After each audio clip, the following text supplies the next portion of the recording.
What's up, YouTube? I'm going to tell you the story of how I saved my friend's life twice. Alright, so the first time we were at a lake called Pickwick Lake, and at the lake it's got this little ring. It's got a circle probably about 30 feet, and it just gradually, gets deeper and deeper. And that ring, it doesn't have a net under it or anything. It's just free. You can go under it and all that stuff. Well, I didn't know until we got there that Kernal can't swim. But me, Kernal, and Oscar were all there, and we kind of just went our separate ways.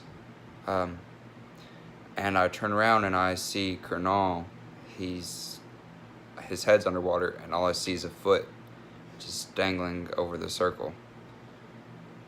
And it registered in my mind. I was like, oh, he can't swim. So I ran over there and I grabbed Kernal and I pulled him up, and no problem. Just pulled him up over and drug him to the shallow end, just a couple feet away, and it was all right. Good day, and finished swimming. So the first time, no big deal, just a minor little accident. And the second time, we were at a private pool. We were at a friend's birthday party, and Kernal was staying in that 3-foot end, and all of us were over there, but it was time to eat. So we got out of the pool, dried off, went over and ate. Well, I had a plate in my hand, and I think we were taking a picture, so we all stood by the deep end, and somebody pushed me in. So I threw my paper plate, and it didn't have anything on it, but I just threw the paper plate.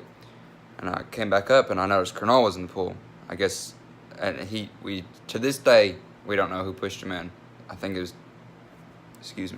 Diego Quezada, I don't know how he says his name. Anyways, so he pushed him in the pool, and I noticed Kernal's bouncing up and down like a bobber, like it's happening in slow-mo. Well, I think back to the first time, like, oh, no problem, so I'm like, I got you, Kernal, I got you, my homie, I got you. So I grab him by his arm, and that's when he starts panicking.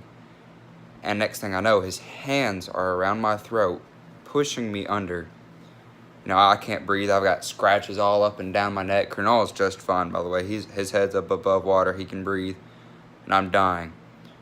Well, so I'm sitting there bouncing up and down, and I get a quick glance, and nobody's doing anything. They're all just kind of standing there, looking at us, watching me drown, Kernal almost die.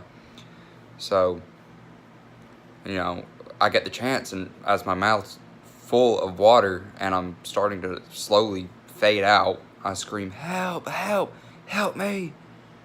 And then, here comes Colby Frazier on a little float, and I grab onto the float, and he pulls us over onto the side, and we finally get out.